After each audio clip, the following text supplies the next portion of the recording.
Welcome to The Walking Dead, the officially unofficial podcast for The Walking Dead on AMC. I'm Jim. I'm Aaron. And today we're talking about season 10? Is this the first time I've ever typed S10 episode 01 into my document? It was weird, right? It feels strange. It's like I felt like I put my pants on backwards. I got the zeros in funny places. This is just not right. Like you were putting your shin pants on backwards. That was. You maybe put them on wrong side out. You can get twice the use out of your shitting pants if you do that. That's true. Backwards, that's just spreading the mess to places where it shouldn't be. It's called Lines We Cross for obvious reasons. Aaron, what do you think of this episode? I fucking love this episode. This episode made me laugh. This episode actually threatened to make me cry with some of the moments between Carol and Daryl. I mean, what do I love? What have I been clamoring for all my years covering this fucking show? Z Nation. Actual Z. Yeah, go Gonzo and show me examples of humans adapting to their newfound living conditions. And boy, I'm getting the intersection of Z Nation and fucking bushcrafting. And you know, goddamn flour mills and all that stuff. Like I love it. I thought this episode was great. And it can, and like I tell you this, that like 2 seasons ago, if I'd have seen an episode start with a black title card and became aware that I was going to be watching 3 or 4 interleave, I'd be like, oh God, hand me a pistol. It's time to blow my brains out. I don't want to turn into a zombie. But I'm like, oh, this is actually probably going to be cool and interesting. And it was. Like, I was thinking, like, is this just bullshit, or is this the most effective way to tell this episode's story? And I actually think, yeah, they didn't do this just for, hey, you know what's cool? Starting an episode with black title cards and doing some kind of like multi-act plot structure. Saw it on Mr. Robot last season. Everybody loved it. They did it because it made story sense. What did you think, Jim? Yeah, I mean, the title card stuff is helping us get reintroduced to all of our characters, and God, I needed it. It's only been what it feels like 2 months since we finished season 9, and I've already forgotten everything that happened in season 9. I think Rick blew up a bridge. I remember that. Yep, it's immortalized in the credit sequence now. There was a 5-year time jump or so last year, which Yeah, and there was like there had to be a further time jump here because, you know, Aaron's getting tired of living under the border rules. Things feels like they've been gone for a while. Yeah, it feels like we jump from dead winter to like height of summer because everything's dry and, you know. 6 months ish. Like, is that enough time to get frustrated with the borders? Probably. Yeah, 6 months of living under fear of, you know, this unseen threat that keeps you pinned into certain areas, and especially since you know, Aaron's starting to be a little fan of the opera. You know, he's feeling a certain way about his state in the world, and whether he's still a good moral agent or not. We'll have to talk about that because I suppose. Can I define something for the listener here? Can I define my definition of the word stupid? Because I'm about to use the word a lot, and I feel like we all just need to have an understanding. So when I say something is stupid, a lot of the times, I mean, I don't like it. In some rare occurrences, I actually love it, and it's still incredibly stupid. Z Nation is the perfect example of this. Yeah. Where the events are just there because they're gonzo. You shouldn't take it too seriously. And the more ridiculous it gets, the better it gets. And I feel like Walking Dead is trending pretty stupid right now. And this episode is a perfect example of it. And I loved it. You know, I see what you're saying. Like, you know, Z Nation stupid. Sharknado stupid. Pacific Rim is stupid. Pacific Rim 2 is like the bad kind of stupid. Fast and Furious is stupid. Fast and Furious, stupid. Yeah. Stupid as hell. Can't get enough of it. All things I love. Yeah. So that's what the thing about that's what makes Fast and Furious work. Like, you care about the characters and their fucking family, and it's stupid. It always comes back to the characters, man. You gotta have good characters and good character moments, or else you don't care about anything else. So I mean, they're running dangerously low on characters that I really care about. And I noticed this in the scene where Carol and Daryl were sitting down just chatting, and they were talking about, you know, how Daryl knows that Maggie's doing something with Georgie.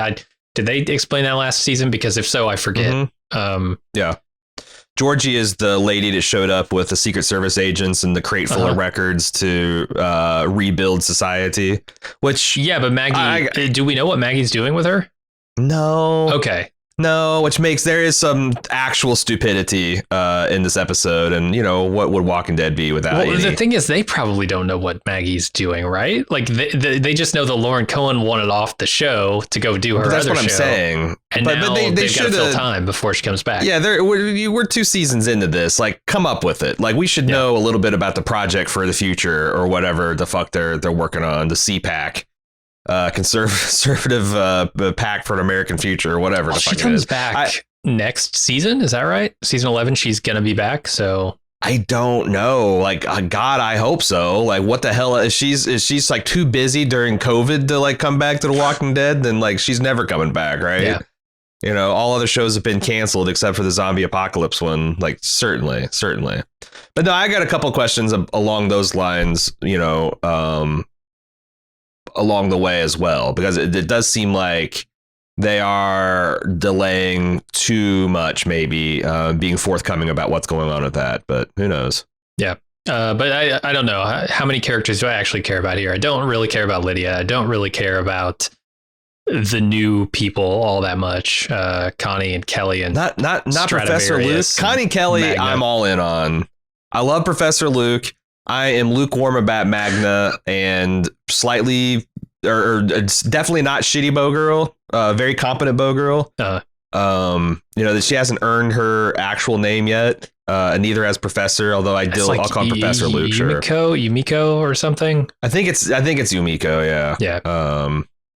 But yeah, Connie and Kel, I'm all in on. I'm curious about like what kind of like seemingly congenital hearing defect is like late onset like this. Maybe, I mean, the thing is like, my takes on The Walking Dead season 10 are going to be less informed than my usual takes because I just refuse to do research because I have come perilously close to being massively spoiled just verifying a character name on a Wikipedia article. So it's like, I'm watching it and I'm having my thoughts about it, and I'll do research on like Soviet satellite technology and things like that. We are watching it on it's nice having it on Amazon because I can check characters' names real quick just by pushing up on my controller. Oh yeah. The first episode is free. I don't know if the others are too. But I actually think the first 3 are free from what I could see, and then you gotta pay. Yeah, and it's not on Netflix yet. They usually get them like a week or 2 before the new season airs. It wouldn't surprise me if, because didn't they just wrap up the 6 bonus episodes, or maybe they're just starting them. Okay, so I wouldn't be surprised if after those finish airing that all of season 10. Well, no, but that's considered season 10. It is. Yeah. These 6 bonus episodes are what's keeping it off of Netflix, I feel like. Yeah, it usually takes a while. It's usually like right before the next season starts, which I don't know when they plan on releasing season 11. I heard 2022. Oh, wow. Okay. Yeah. So they're just taking a whole pandemic year, huh? Yeah. Crazy. Scraping together the scraps left on the cutting room floor into 6 episodes and then moving on. This might be a good time to talk about our plan. Because our plan is to do these first 8 episodes and then take a little break, do the next 8 episodes, perhaps take a little break, and then whatever we do, time the final 6 episodes, these bonus episodes, to drop the 6 weeks leading up to season 11. Now, I just looked on the website, and apparently season 11 is expected to drop in October, November of this year. Okay. So if they make that, then we probably will have to hustle up a little bit. But, you know, we still got a lot of time. All right. We start off with a scene that I'm not even sure I can describe. It's called Training Day. It doesn't star Denzel Washington at all, which I was disappointed by. Oh wait, you're skipping the satellite. You're skipping the satellite. Uh-huh. Yeah, no, I was gonna package this all together because it's all equally stupid. So okay, I thought I turned on the wrong show, or I thought I like had a preview for All Mankind or something. I did too. I thought something was up. Has this show ever gone to space before? Okay. There are series that start grounded, literally, on the planet Earth and end up in space. Like the Jason series is an example of this. Oh, okay. And Jason X, which is Jason in space, is one of the dumbest things I've ever seen, the stupidest things I've ever seen, and yet I love it. This show is going to that place. It has now, I think probably zombies falling from space. There have to be astronauts in there, right? I don't know. I think it's just a satellite. I don't think this is like the old what do they call it? Mirror.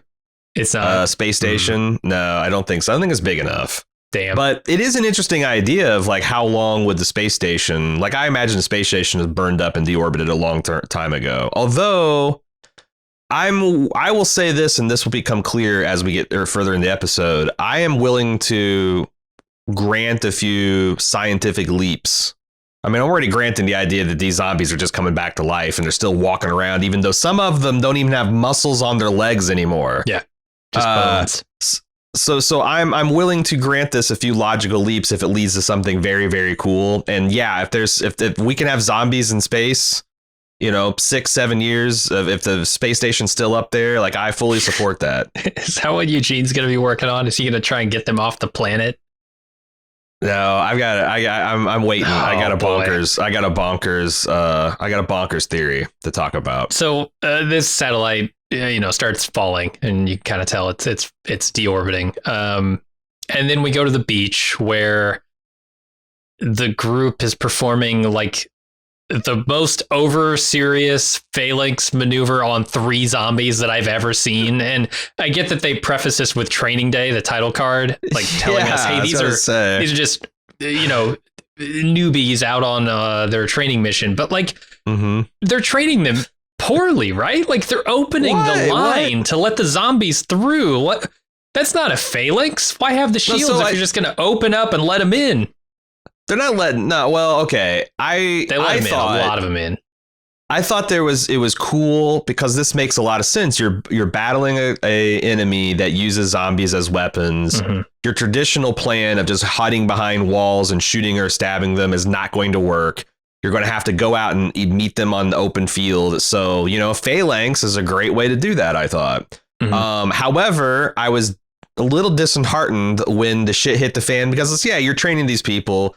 You're having Eugene, or who was it? It was Jerry and Ezekiel, like let out a couple zombies at a time so they could practice their formations and the archery. All that stuff was really cool. But when the shit hit the fan and they were dealing with massive zombies, the first thing they did is break up the phalanx. Yeah.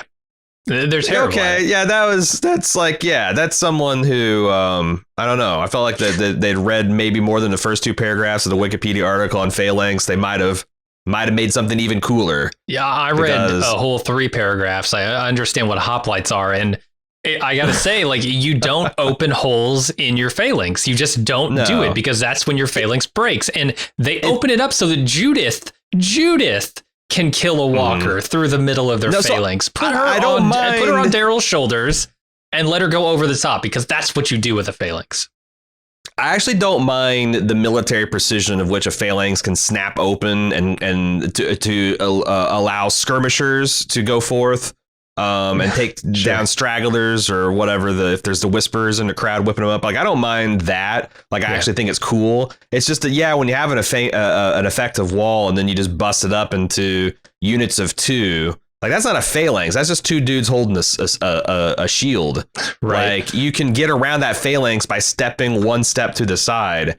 It's a lot harder when you're dealing with a shield wall 60 feet wide. So but I fucking love I expect them to take the formation stuff like really seriously. It's like there's no like casual military drilling, right? It's just I really love serious. I love the driftwood zombie. I love the zombies that don't even have lower legs anymore. They're just skeletons, like Jason and Argonaut style, running around. Like I don't know how that works. I mean, dude, we saw a water walker in the timeline of this show like 8 years ago.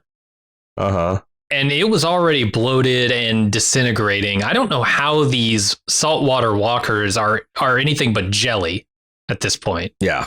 I've seen what water does to a human body. Man. It's insane. Oh yeah.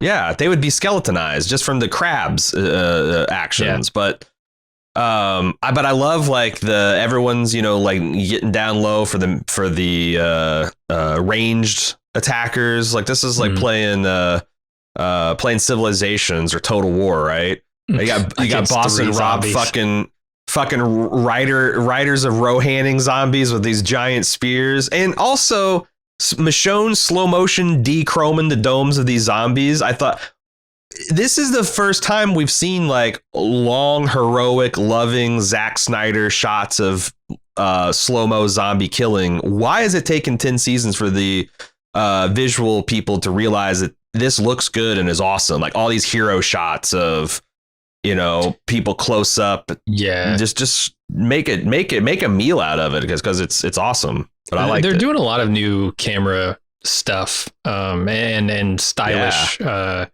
visual flair. We commented a couple of seasons, or maybe last season, how they had started doing like drone shots. And there are a couple of drone shots in this episode which look really cool. One here on the beach, and then one later when they're riding out toward the woods. Plus, just having this on a beach, like having an actual different terrain, like Oceanside's always just been a different part of the forest in Georgia. Like I love the river sets, the beach sets. Like they got these, looks like something from Half-Life 2 or Destiny, where they got these ships like rotted into the sand. Like it's nice. It's nice to work with a different palette, some different terrain for once. Yeah. So then after the beach phalanx, Stradivarius, Professor Luke, you called him, gets hit on by a woman whose name we never find out. Actually, it's Jules. Jules? I can help you with that. Jules, yeah. Did they say it in this episode? He says it. Yeah, he says it. Oh, okay. I missed that. Yeah. Daryl and Michonne are pleased with Oceanside's military prowess, and Judith is playing with Jerry's kids and RJ, who found a zombie face skin on the beach. Mm-hmm.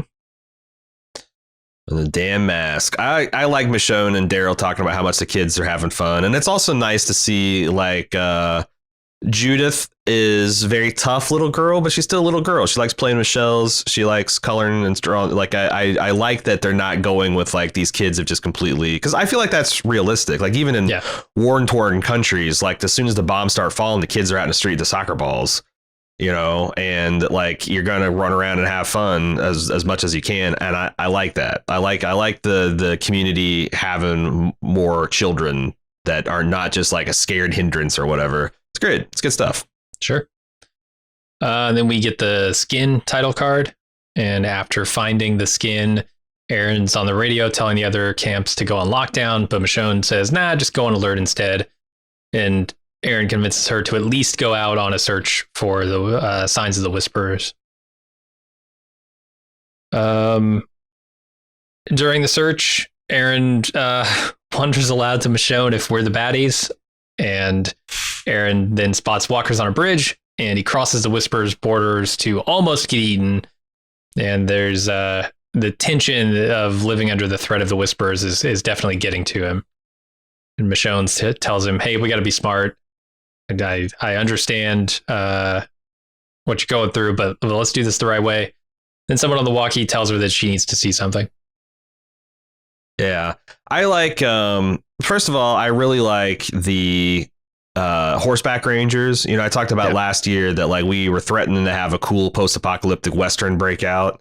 And then when Angus Sampson died, I'm like, oh man, that's the dream of the Walking Dead Western. Mm-hmm. I don't feel like I feel like it's still pretty. We got a lot of frontier, horse riding kind of moments in this episode. So maybe I'll still get a little bit of my walking Western.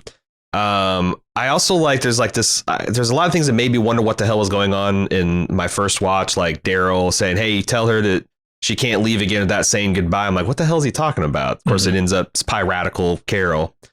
And you know, like so we talked a little bit about this pre-podcast. Aaron starting to show the faintest whiff of morgalizing.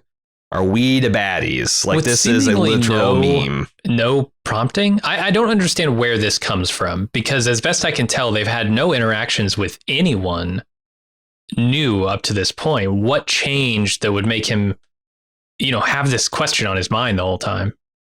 Well, I think he was one of the ones that was promoting openness and free trade and like relaxing of restrictions leading up to the massacre that happened at the festival. And then he got completely different religion when it came at that point.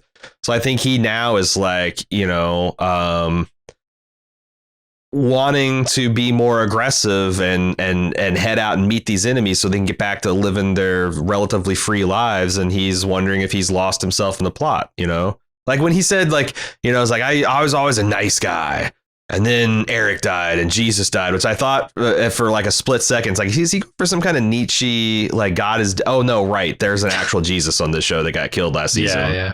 But I don't know, like, cause like being a nice guy, like in the capital N, capital G kind of the word, is not a great thing. It's not, you know, like there's a lot of drawbacks to being a pushover, and it can make you like angry and resentful. But the opposite of that, which is being like just like, you know, cocky and arrogant and spoiling for a fight, is also insane. Like you don't want to go for aggression. You just want to be assertive. And I feel like that's what he's feeling. He's the nice guy who's starting to feel like he's getting aggressive. And this was like, yeah, literally stupid. What he did charging ahead, like Michelle pointed out, it's like, if this was Whispers, you would have been dead. It wasn't Whispers, and you still almost got dead. Yeah. I like, to a certain point, I like it, especially from a character who's been so squeaky clean, squeaky clean as Aaron. If he wears a tiara, that's fine with me. But yeah, I you know what I mean? I'm open. I don't want the whole season to be this. If this is what the season is, we've already had this one. Not even one too many times, probably multiple too many times. If this whole season turns into "Are we the baddies?" again, I'm gonna be disappointed. They ain't us, Jim. That's all I know. I mean, so many times we ain't them. Yeah. But another, like, it's really cool. Location, and like Michonne bringing up, it's like, well, this isn't us being nice. This is us protecting our people because we're negotiating with crazy people to hold a nuke. Yeah. Interesting how she described the situation here. They're in a standoff with one side that has a nuclear weapon. It's a Russian satellite falling. Wonder what kind of power source that Russian satellite that fell that Eugene might have pillaged. I don't know. Do the Walking Dead writers know that nuclear weapons don't work that way, Jim? I'm not so sure. Does it matter if they kind of on board team Eugene making a fat boy? I was gonna say, yeah, I don't know that I care if it works that way or not. I want him taking it up on a hot air balloon 1,000 feet in the air, and I want him like having to the release mechanism's gone wrong. He has to climb out there and undo it. I want to see him riding. Yeah, like Slim Pickens. I want it. Yes. I want all of that. That's my Gonzo theory. All right. I mean, hey man, last season we called a Ren Fair and it happened. So that's right. Yeah, call that nuke. Chekhov's nuke analogy. It's going to go off. You just wait. So then we find the group has found an abandoned campsite with bodies scattered around. Also, a human skin. Yeah. We also see the rare naked walker that isn't completely deteriorated. Like, there was still an ass on that walker, and they say he must have been here for a while. Walker. I don't know about that. He looks fresh. It looked pretty fresh. And also not skin. What's up with that? But I don't think he was I think that there was a camp of people that the Whispers overran, and he's just a freshie. I guess they don't skin those. Like, I don't know, like, what's interesting a walker skin and a regular skin that you just kind of leave out to dry for a while? Yeah. Good question. I don't know. You'd have to ask a Whisperer. Did you notice that this, like, because that's the kind of guy I was. I actually looked to see, and there was there's nipples on the zombie skin. Well, every skin has nipples. Aaron, I don't know if you're aware of this. No, you're right. I thought. I mean, you're right. I would draw my observation that these were skin titties. I don't even know why I'm making this observation. I will say this. I didn't think that the Whisperers literally wore the entire skin. Right. I thought it was just the face, just the mask. Or they have the hands, like, you know, right. So they wear the gloves. But like, I don't know. This seems like a skin too far for me. But maybe they use it to make other things.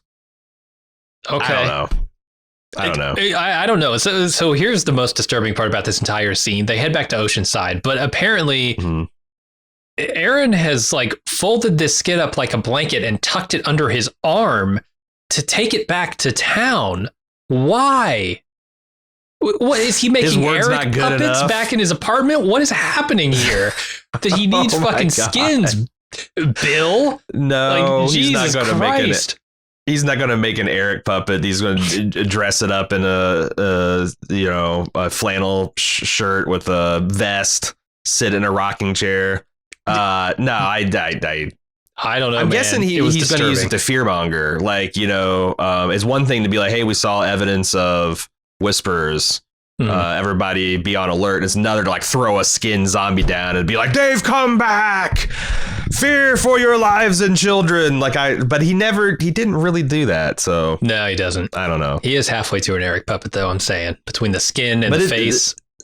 It's also like these are cross lines. This is evidence, like this is on their side of the fence. So this is evidence of Whisper activity, a border breach. Oh. And we still don't know from last year whether the Whisperers, right? We don't know whether the Whisperers knew about their wintertime. I can't remember if there's evidence that they did or didn't. It doesn't seem like they did, because I would have thought they would just with the final. Plus the final look between, I mean, they do know at the end of the episode. Yeah. That final look between Lydia and Carol. So he's tucked this skin blanket under his arm. Michonne reassures him that they're definitely the good guys still. Then she overhears Judith telling RJ the story of her father, the brave man sacrificing himself to save all his friends. And she briefly gets in on the family time action, but then there is an explosion in the sky, which we'll find out is the satellite coming down. And Eugene calls with an urgent message for Michonne. Yeah, I mean, like I said, this moralizing is what it is, but like a little bit of discussion about like what it means to be good and making active choices to be good, and like when do you start making choices that are expedient rather than good. That's something that I have a little bit of appetite for. Some things that we could give some consideration for today. And that the scene of Judith, like, I'm loving that they're getting more RJ in and her explaining like how their dad died through this like metaphor of the brave man and how he lives in all of our hearts and makes us brave too. Got a little misty eyed, man. That little Judith is good. It doesn't hurt that she's a dead ringer for my niece, but I'm a sucker for Judith. She's real cute. She's good. Yeah. And I don't know, the older she gets, the probably more comfortable I'm going to feel with her speaking the way she does. But man, the kid playing RJ is just not an actor. Like, I don't know if you were paying attention to him. Young. I know he's very young, and I'm not blaming him for this. I'm just saying, like, he's in these scenes where, like, he should be kind of wondering what's going on, maybe playing a little more serious, and he's just smiling ear to ear. Like, they've got lollipops just off screen, and he knows he's getting one. Oh, this must be a hell of a fun shoot. Like, I bet, like, Norman Reedus is off this. He's like trying to make him crack up, and you know, like this. I bet all interacting with them and seeing them interact in person. I feel like this cast really does love each other, and you know, they do have a lot of fun. And I think that, like, it's hard to keep the 5 and 6 year olds from having gleeful looks on their faces when there's this much fun and coolness going on. It does make me wonder which producer's son that is, but who knows? So I was already kind of hyped up on how stupid this episode was, with the satellites falling from space and driftwood zombies and bad phalanxes. And then bird wisdom came on the screen. I just threw my hands up. I couldn't take it. It's too much, man. It's so dumb. Yeah. It is. Bird shit wisdom. Bird shit wisdom. Oh God, that's such a good line. So we flash back to the call that Aaron made earlier, and we see it from Gabriel's POV this time. Also, Eugene and Rosita are parenting, each in their own ways. Eugene being very analytical, Rosita punching things. Gabriel's expression tells Sadiq that everything is not okay. I swear at one point Eugene was measuring this baby's ass. Yeah, he's taking extensive measurements.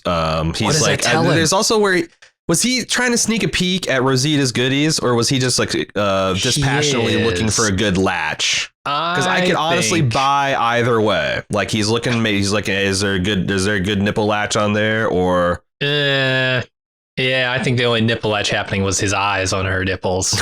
It's latched onto the breastfeeding. Come on, Eugene, be better. I know. It's the way she shakes her head at him. That's why I think that. But Rosita, like getting herself back into fighting shape, that was cool. Raising this baby on funk, and it loves it. Funky taste in music this kid's got. Speaking of Eugene's Blacknell and the New Breed is the song we're listening to. I'm so thankful. Huh. But yeah, I like it. We also confirmed that like Eugene, like, his efforts last season and Rosita's efforts were not in vain. They have got a new radio mesh going where the communities can once again talk. I guess we knew that with the Ezekiel giving out his announcements and stuff over the tower and whatnot. Right. It's nice to see that that's all working according to plan. And just seeing this kind of like quadruple, the Eugene, Gabriel, Rosita, Sadiq kind of situation unfolding, and everyone's various ways they're fitting in there, I thought is really entertaining. Yeah, it's weird. I don't know what Gabriel's like status is in this family at the moment, but he doesn't seem to be very involved. It seems to be Eugene and Rosita mostly taking care of this baby, and Gabriel taking care of the town. I wonder if Gabriel's like, now that he's got a kid, or at least part stake in one, he's like gone super conservative, like hyper vigilant against threats, because he's almost like he almost like disassociates here, like fixating on these threats to the community, which is kind of wild to see. Yeah. Then we go over to Lydia, who is learning to read, but she hates it. And the town council kicks the kids out of the schoolhouse in order to have a meeting. So Lydia goes outside and practices her weapons training.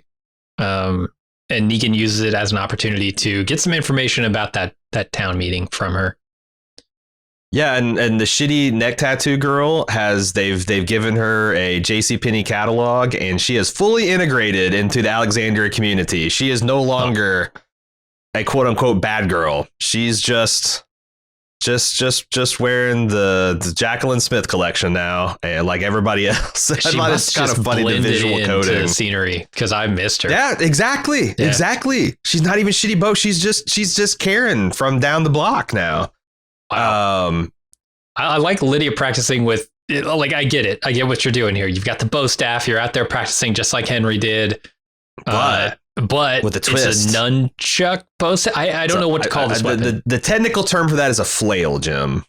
A flail. Really? I thought a flail was like the thing with the ball on the end of it. Well, that is a type of flail. Okay. So just like a piece connected by a chain to another piece is a flail. Yeah. I believe so. Okay. Yeah. But I think it's also funny, Lydia's assertion that reading's not natural. Like, where the fuck did reading come from, man? Like, I mean, I guess it's not, but we invented it. I mean, if it's not natural, what is it? Like, man-made? Are we not part of nature? Like, I mean, I know, like, splitting the atom, sure. Smelting steel, fine. But written communication's not natural? I don't know. Yeah. Even like bears mark the territory by scratching trees. And that's just saying no trespassing. So come on. It's true. Come on, it's natural. Yeah.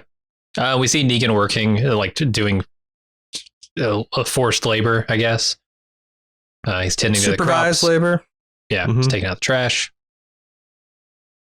And then we go over to Sadiq, who's taking care of the baby Coco, and he has a bunch of flashbacks to the Whisperers and the new nurse, doctor or nurse. I don't know what he is. I think doctor. He might be a doctor. He certainly plays one on television.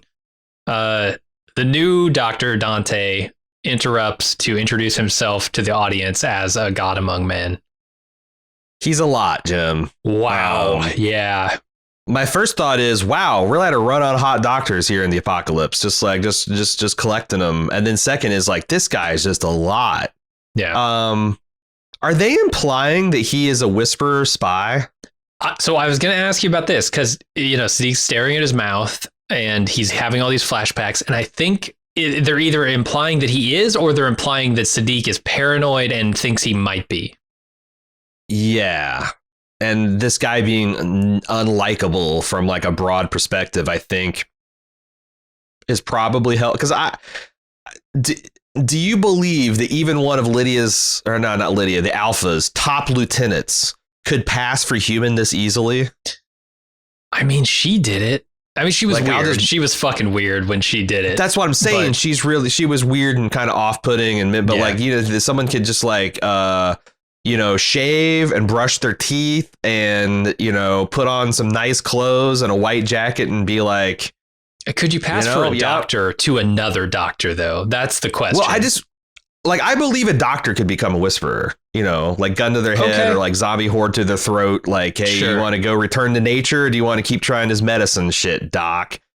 But I do feel like that if they ever got to like the place they're in now, they would be like, oh, thank God I can stop. But I don't know. Maybe he's that brainwashed. I just don't buy it. I'm thinking that you're right. The Sadiq is the, like, are we the baddies? This is going to be one of the things we explore through the way he treats Dante. Sure. So, yeah. And maybe the way Dante's like, yeah, when Alexander gets her first net nurse, she's really going to hate Dante. I can guarantee. I can guarantee that. Oh, yeah.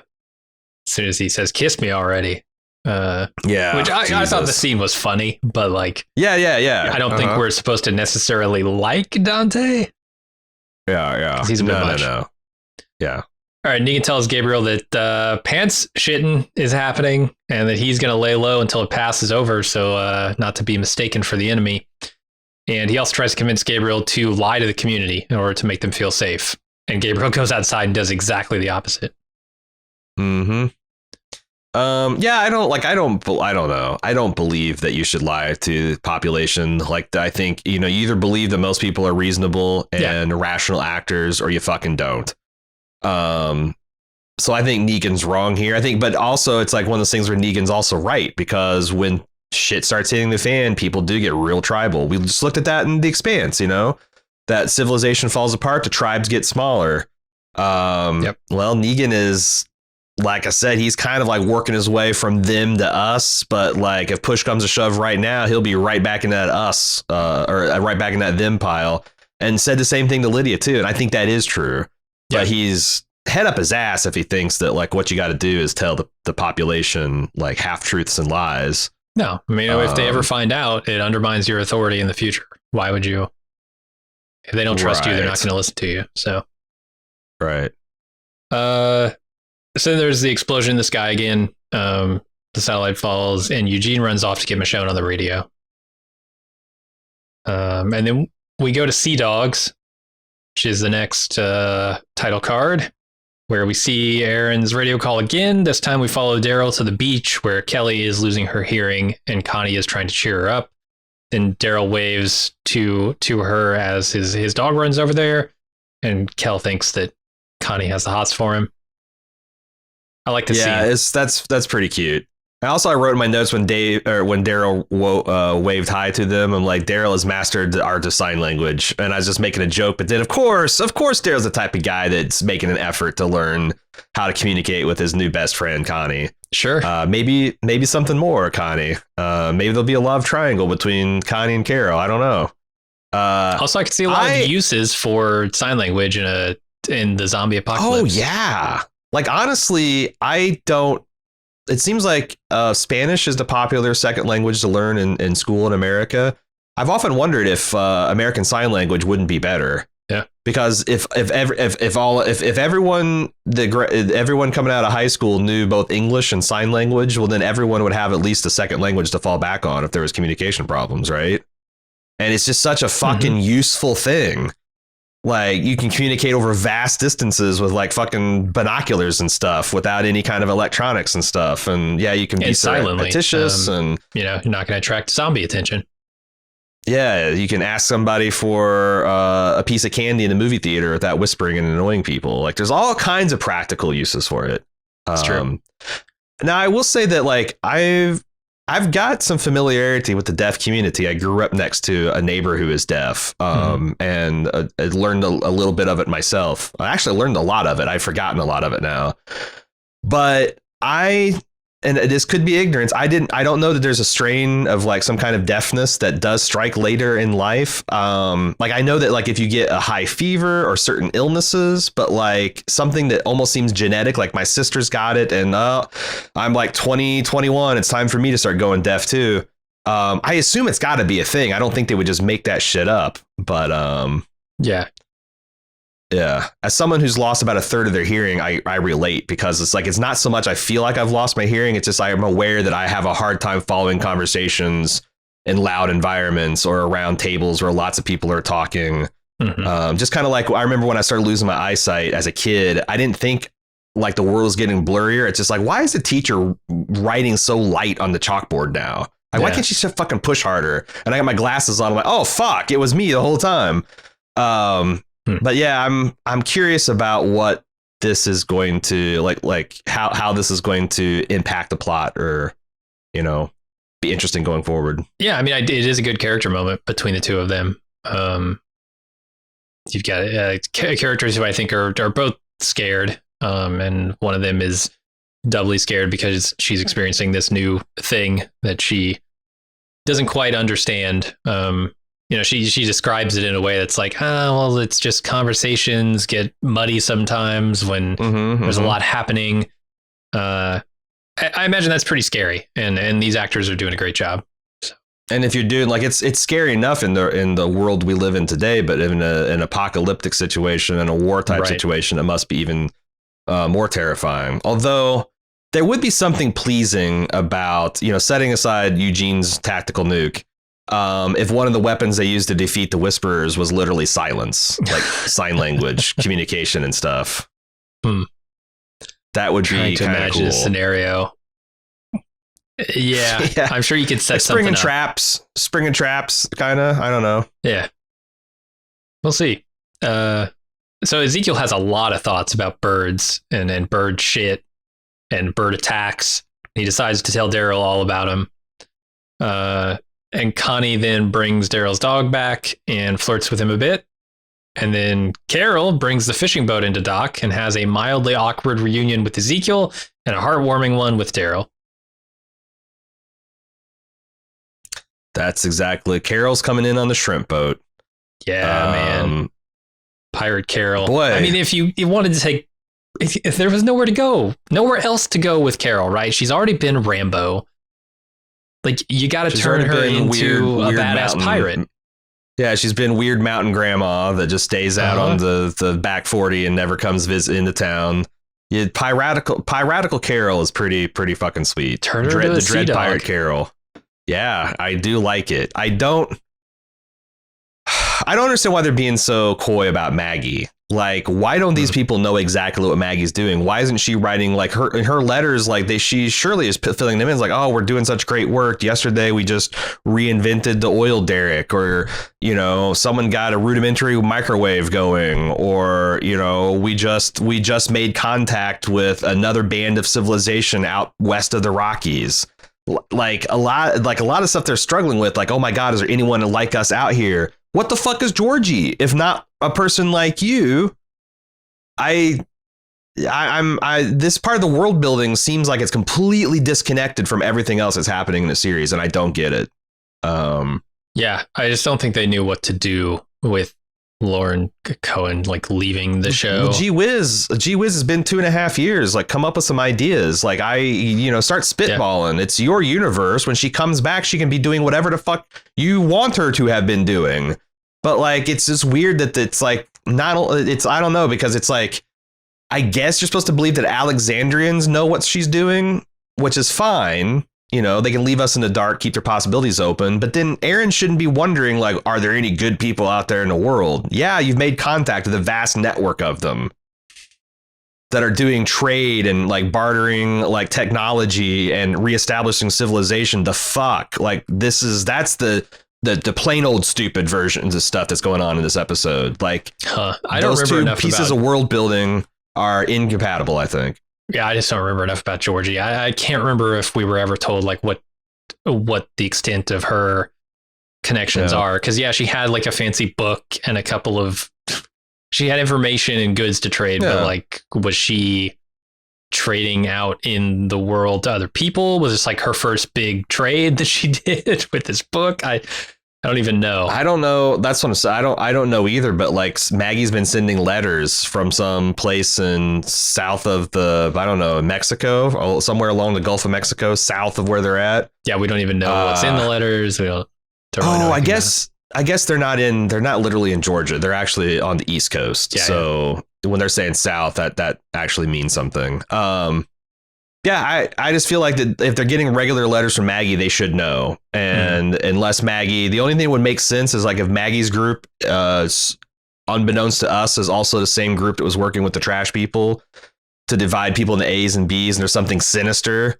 But Maggie living with them for a year, sending constant letters, hasn't known about that yet. Like, that is But then again, why would Aaron think that there's no good people? Because like, from what Maggie's been saying, unless Maggie's saying, you'd never believe we're getting cattle cars full of people and they're dividing them teams A and B. And I'm not sure what they're doing it, but that seems very normal. Like, not at all like my experience with determinist folk. Like, what? I don't get it.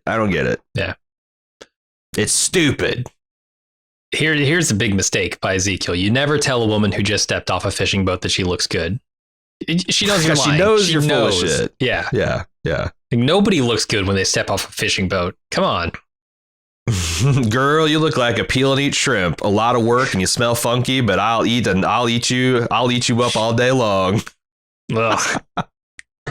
God, there's a lot of work to get to the good parts, but I'll dip you in cocktail sauce and slurp you down all. That's the pickup line. You acknowledge that you need to be deveined. You gotta have that shell peeled off of you. You bought a bunch of extra legs I don't need anything with. That's the honest way to flirt with someone stepping off a shrimp boat. Right. You say not much of a rind on you, and everybody knows that you look relatively good. Yeah, you go with Westworld. You go with Westworld prostitute. That's what you do. Right. Robo probo. Here's the other weird thing. This insert shot of Daryl's sign language book in his back pocket. Did we need that? Like, I mean, I don't know. It's let all the actor sell it, which he did. He sold to me like he's kind of learned and he's learning, and he's 6 months into a learning process. Sure, it was weird. I don't know. So then Daryl asks Carol about the fishing boat life and tells her that the skin freaks might be back, and he asks if she wants to go looking for signs of them, but she just wants to go out on his bike. So that's what they do, and they go zombie hunting together. And another thing, he's like, hey, we're starting to make this new path to get around a river. Like, hey, fuck these roads. Yeah. Let's just make our own goat paths, because what do we need for trade and whatnot? I thought that was cool. One thing annoying, these people are working on small boat engines. Why are they not sailing? There is a very reliable, free, you need no moving parts way to get around the ocean. Yeah. Very, very. We've been doing it for thousands of years. Like, rediscover the fucking Bermuda sloop, everybody. It wasn't in the book. It wasn't in the book. They don't have an example. Yeah. There were no boats in the museum for the blacksmith to get his hands on. And the blacksmith had no example of a sailing vessel. But I just like, man, I was like, that would be really cool. Pirates of the Caribbean in in and there's got to be tons of sailboats all up and down the coast that you could salvage and rig up and make more canvas for. Like I was disappointed that we're getting like fucking Bubba Gump shrimp boats instead of like really cool sailing yachts and schooners and whatnot. Yeah, I'm a little worried because we've seen what happens to boats in this world. One washed up on the shore. Apparently a lot of them wash up on the shore because they talk about in this episode how they're constantly finding these things and getting hauls from them.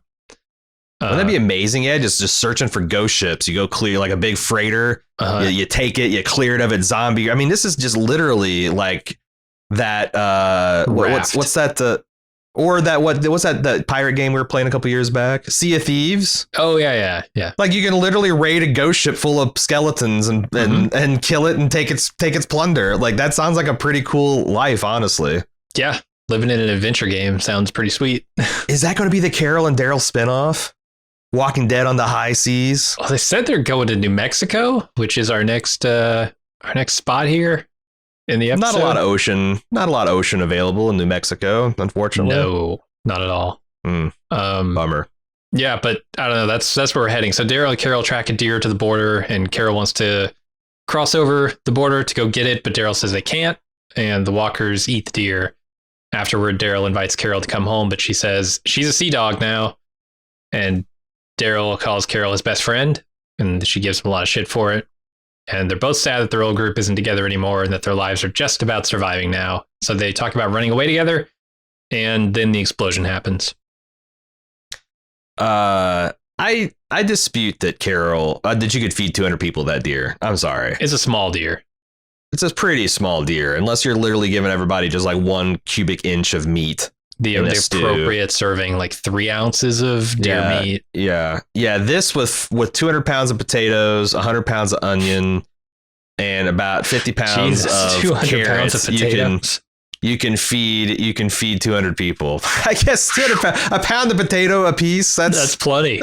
I'm full. That's no about deer what they for give me, you, thanks. Fry Guys. It's about what they give you for Fry Guys with a small fry. I'm going to stand by a pound of potatoes per person per diem. Yeah, potatoes per diem. The PPD. This is a great scene. This is the other scene that kind of got me a little choked up. Just like these old friends teasing each other, or her talking about matching bracelets and dog collars. And what made it work in the end is at the end he actually had a little bit of he'd been, I guess he's just twisting that on the spot.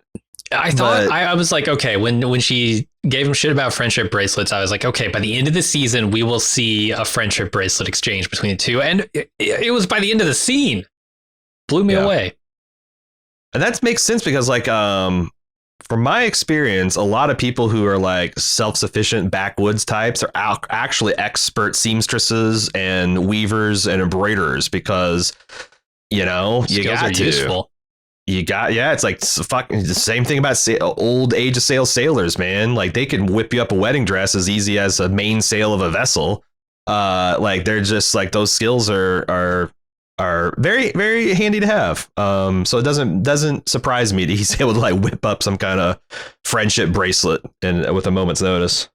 Melissa McBride in these scenes might look like a bucket of shrimp that need peeling and deveining, but man, I love her so much. The line, I'm a sea dog, man. It's just like perfect. She's so good. And it's also kind of sad because you also knew that she had settled into her life at the kingdom with Ezekiel, and were it not for that tragic thing that happened to their son, she would still be that happy person. And like, I think that's what Daryl is too. Like, he's like, yeah, you could go out and be a sea dog, but like, I know as your friend what would make you the most happy, and I need you to come back from that. I like it. It's not pushy. And obviously I would love to see some kind of spin-off with them doing whatever. But, I just don't know if it's in the cards, man. Like, I know. Every time Carol experiences some kind of setback, and granted, her setbacks are severe for the most part, she goes off and wants to be by herself, right? She goes out to the open ocean, becomes a sea dog. She goes to a cabin off on some random road away from everybody else. Like, this is her MO. She just disappears in the woods. She cares about people so much that she cannot, like, the only way she can get away from that burden is to literally get away from people. Yeah. Because she hangs around people. She naturally cares for people. She wants to take care of them. She's tough but she's also tough and resilient and can take care of herself. So like if she removes herself from people, then that gets rid of that burden of taking care of them and not even taking care of them, caring for them. Well, and maybe letting her tendencies toward violence, because she has those as well, get them into more trouble, right? So and maybe the only way she can, at this point, the only way she can be hurt is if people that she care about gets hurt. Because if she gets hurt, she'll probably die, and who cares? It's over for her. But like that's the thing that really can rip her up still, and she's trying to protect herself from it. It's great. Yeah. It's and the fact that she's still like winning and charming, and charismatic while she's kind of wallowing in her misery is pretty cool too. She has a similar brand of like leaving when things get emotionally rough, like Daryl does, but Daryl's is different. Daryl's feels a little more destructive, self-destructive. Yeah, but that makes sense too, because they both have long histories of shitty families that have not been there for them. Oh no, the bond between these characters is super strong. It all makes sense because when the things get tough, they want to get away because people to them means danger and attachments and things that weigh them down and take away from their personal freedom and survivability. It's a great, and the fact that Daryl, the one who's like even more, like possibly the more damaged than her, even the one saying, "Hey, it's time for you to come home," I think is very powerful. It is, and this is why in these scenes I'm thinking, oh man, there aren't very many characters that I really care about in this show anymore. Mm-hmm. Like we've lost all of the main characters except for Daryl and Carol from the very beginning of the show, right? Mm-hmm. And at this point, like the stuff they've did 8 seasons ago is the stuff that still resonates and is powerful. The journeys of those characters are the ones that I still care about, and we're just losing them left and right. Yeah, I do disagree that's like it's because I thought that there's a lot of things impactful last season. I thought Carol coming to like this relationship with Lydia, and honestly, that's the one thing I'm a little disappointed on, because like I thought that, you know, Carol got to a point where she realized that she had work to do with Lydia. Yeah. And she's kind of abandoned that. And you see that Lydia is having a hard time in Alexandria. But yeah, like the things that she went through, losing her son, choosing to leave Ezekiel, like those things resonated, you know, it's not a lot, I'll grant you, from season like 6 through 8. But a lot of things in season 9, I think, do impact my understanding of Carol and deepen my appreciation for what she's going through right now. Everybody's panicking because the satellite that fell to Earth is going to cause a fire that might spread. But it's on the other side of the Whisperers border. What the hell are they going to do? Well, they decide to cross and put it out anyway. Take that chance. And they fight the fire all night. And they start running low on supplies and then running low on energy. And that's when the walkers decide to close in. And there are just a ton of them. Ton of walkers. I guess we should take this as it comes, because the next section is called Embers. This is like the only scene in that entire section. Yeah, I just want to say that like I thought all the forest fighting stuff was cool. Like it's a little you know, these people walking around with 5 gallons of water on their back, fighting fires. But the stuff that they were doing as far as making burn lines and you know, cutting down trees and removing the fuel, like that's how that's back burning. That's all like legit firefighting techniques. And using sand is a replacement for water because it's probably lighter, I'd have to imagine. Yeah. I thought it was really cool. Ezekiel just being like possessed to stop this from happening because he's so traumatized. Like, you know, the fire was the beginning of the end for the kingdom. I won't let this happen to Oceanside. Like, I thought that was really cool. Yeah. Jerry being a human bulldozer and badass was cool. It's good stuff. You do wonder, like, when the zombies attack in mass, especially when we saw the Valley of the Dead at the end of this episode empty, was this like a deliberate attack of the Whisperers, or is this just the result of Whisperers migrating back north? You know, like maybe it's earlier in the season than we suspect, and they're just now wandered from their migration and they're going to come back into their herd lands. I don't know. Yeah, I don't know either. I do know that this isn't even a fraction of the walkers that we saw in that valley before. True. True. That was a lot of fucking walkers. Yeah. If this is intended to be the punishment for crossing the borders, they need to try harder. And they can. Yeah. They've got, they peeled off a little slice of uranium here, threw it in with a small nuke, but they might want to take a bigger slice next time. So, sure. And then we go to Embers, and there is some slow-mo zombie fighting action, which we talked about earlier. And they managed to put out this fire. Eugene, however, refuses to leave before stripping this satellite. So Michonne gives him 5 minutes, and we find out that Daryl and Carol are missing. Oh yeah. So again, the slow motion zombie kills I loved especially the one that's like looking down the barrel of Daryl's crossbow as it's shooting a bolt, and I'm like, yeah, man, did you guys just discover high speed cameras? Because holy shit, this stuff looks really cool. Carol using a zombie for a fire extinguisher by slitting its throat. Jesus. Like this is the best example of stupid. Yeah, and it's right on the border, right? Oh, like it's almost. And in fact, I kind of wish she'd been like, she's like, everyone grab a zombie, and like they form a line and just start, like that would have pushed it even more into the Z Nation stupid boundary of this condition. I find it hard to believe that there is uncoagulated blood in a single zombie vein. I know, but whatever. I know. Right. And then fucking Daryl bringing down a flaming tree with one well-placed axe swing like he's Paul fucking Bunyan. I couldn't believe when someone shouted, lead them to the fire. Do you really want... You just spent all this time backburning and drawing lines and trying to put out this fire. You want to set zombies on fire and let them roam the woods? Yeah. Because fire doesn't kill zombies, certainly not instantly on this show. Not instantly. Or even ever. I don't think like there was that one pit where, the zombies were burned, but they were still alive, right? Was that one zombie that was like that melted into the street from being set on fire and tried to get I used to think that a fire would cook a zombie's brain. Like, right. I don't think that's like the Hot Georgia sun does when they sit in a car, right? The zombies might have evolved a little bit. The zombie virus might have evolved for some heat resistance because that just in several seasons has not been the case anymore. If you burn a zombie to ash, they'll stop moving, sure, but that's about what it takes. But yeah, these hero shots are just super sweet. I love it. They are.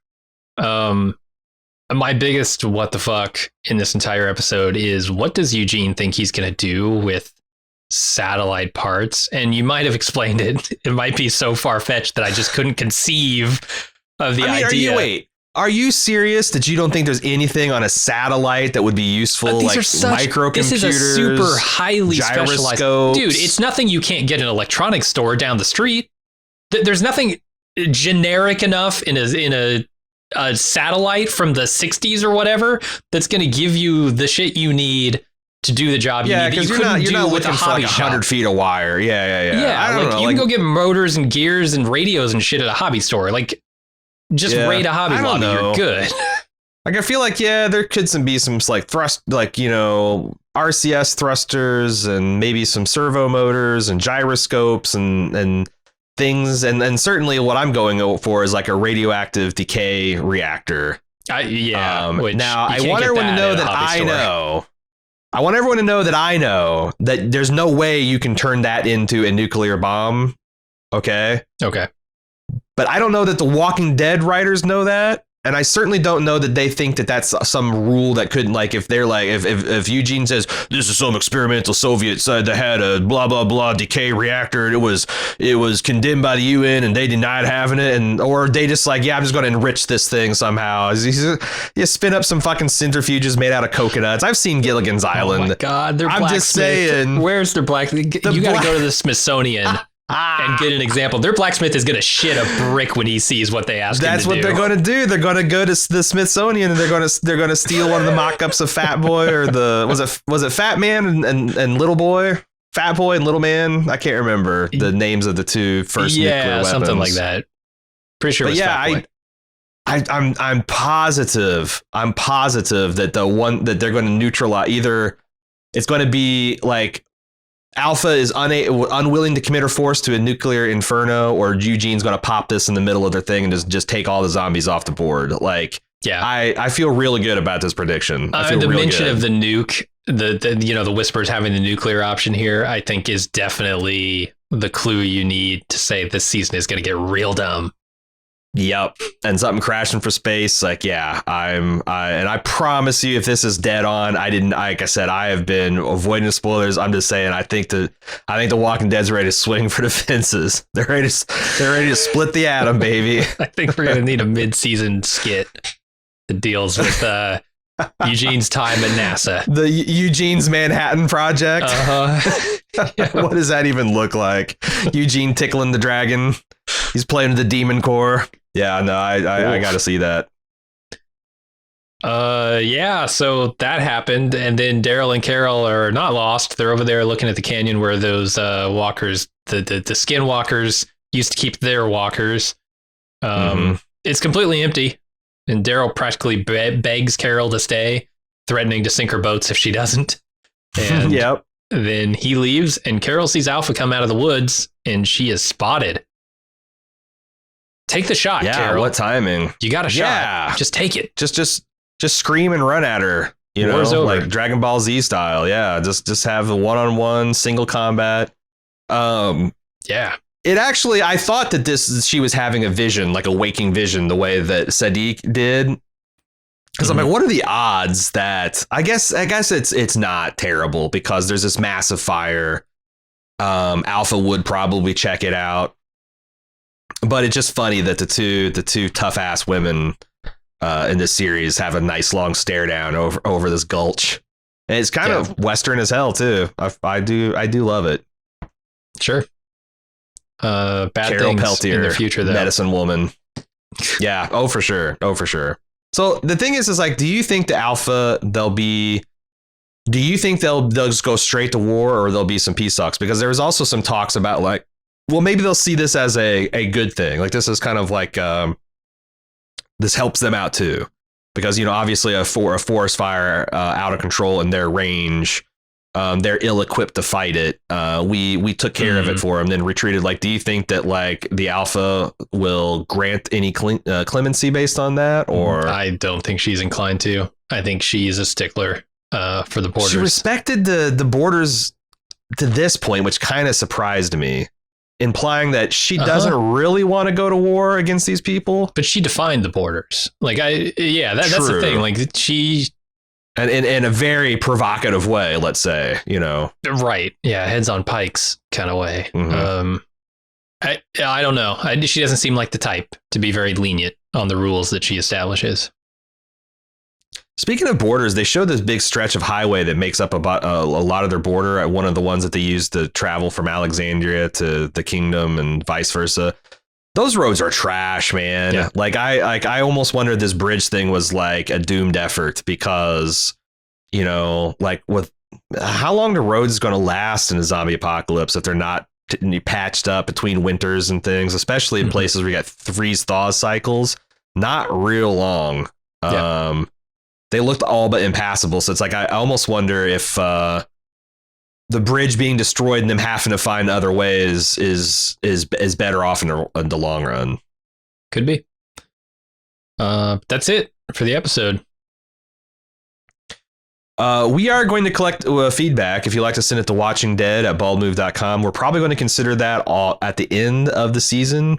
But what we're doing also for feedback, kind of exciting, something we're just starting, is every Wednesday night after a new episode of the Watching Dead podcast airs on or is released on Tuesday, Wednesday night at 9 p.m.